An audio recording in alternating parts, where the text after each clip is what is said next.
17 minutes past 7. We're going to get an emergency parliamentary debate on the crisis in the UK's steel industry. Rob Young has more on that. Yes, thank you. Labour has called for this debate, complaining the government refused to recall Parliament from its Easter break to discuss Tata's decision to sell its UK steel operations. We know that more than 10,000 jobs at risk in Port Talbot and at other sites. Tata says there are tens of potential buyers. The government says it could co-invest with them.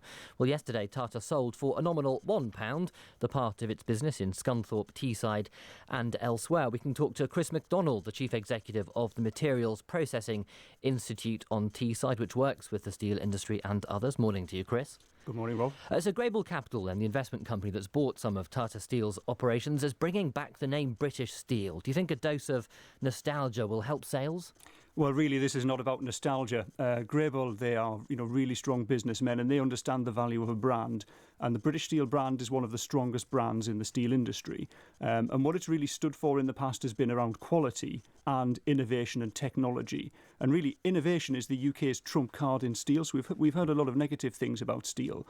But in the UK, we've got very strong research in universities, research institutes like ourselves, and so on. And that's where we can have an advantage. This business, though, was sold for just £1. So doesn't that give a sense of how little value there is in British Steel at the moment?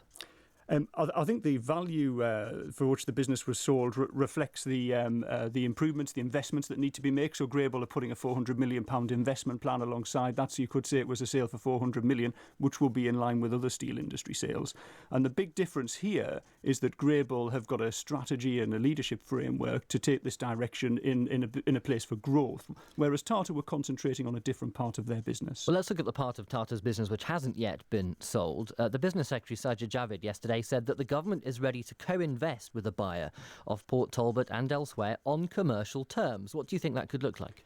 Well, I think on the face of it, co-investment could look like a public sector stake in the business, but that's not what the industry's called for. In fact, what we really need now are industry-led solutions. What co-investment could mean would be the government standing alongside the industry, working on the issues such as steel dumping and energy, for instance. A strong energy policy would enable the steel industry to flourish in the UK. And then to bring this back to innovation, we made a proposal around a materials catapult as well. This is another area where the government could invest heavily. Right, what's a materials catapult? Yes, sorry, catapult is the word the government uses to describe investment in industrial research. And currently the steel industry doesn't benefit from this, where other industrial sectors do. So this is a proposal that's under consideration at present. Right, it did sound a little deadly there, didn't it? Yeah, sorry.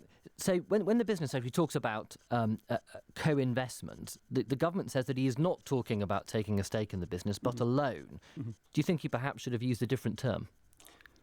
Well, I think we're seeking some clarity now from Biz. So you're right. I mean, initially co-investment could sound like an equity stake, but that's not what the industry's asked for, and I don't think that's what we would expect of this government. So a loan and other measures do seem more reasonable. OK, Chris McDonald from the Materials Processing Institute, thank you.